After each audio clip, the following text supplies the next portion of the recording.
রাসূল সাল্লাল্লাহু আলাইহি ওয়াসাল্লাম বলছেন ইন্না ফিল জান্নাতি গোরাফান, জান্নাতে একটা প্রাসাদ রয়েছে, যাহিরু মিন বাতিনিহা যাহিরু মিন বাতিনিহা। রাসূল সাল্লাল্লাহু আলাইহি ওয়াসাল্লাম বলছেন যে জান্নাত এমন টকটকে ঝকঝকে প্রাসাদ নির্মাণ করেছেন আল্লাহ, যার ভিতর থেকে বাহির দেখা যায়, বাহির থেকে ভিতর দেখা যায়।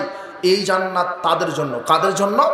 লেমান আনালাল কালাম, যাদের মুখের ভাষা সুন্দর, যারা মানুষের সাথে সুন্দর ভাষায় কথা বলে, হাসি মুখে কথা বলে, ভালো আচরণ দেখায়, রাস্তাঘাটে দেখা হলেই সালাম দেয়, বলে আসসালামু আলাইকুম রহমতুল্লাহ, চাচা কেমন আছেন? আসসালামু আলাইকুম রহমতুল্লাহ, ভাই কেমন আছেন? আসসালামু আলাইকুম রহমতুল্লাহ, খালু কেমন আছেন? আমার খালাটা কেমন আছে? আসসালামু আলাইকুম রহমতুল্লাহ, মামা কেমন আছেন? মামি কেমন আছে? পরিবার কেমন আছে? এইভাবে যদি আপনি শুধু হাসি মুখে সালাম দেওয়ার পরে খোঁজ খবর নিতে পারেন, রাসূল সাল্লাল্লাহু আলাইহি ওয়াসাল্লাম বলছেন দারাজাত সায়ামেল কায়েম, তাহলে একদিন 1 বছর তাহাজ্জুদ, 1 বছর নফল সিয়াম রাখলে যত নেকি হয় তত নেকি হবে। শুধু বলবেন যে আসসালামু আলাইকুম রহমতুল্লাহ, চাচা কেমন আছেন?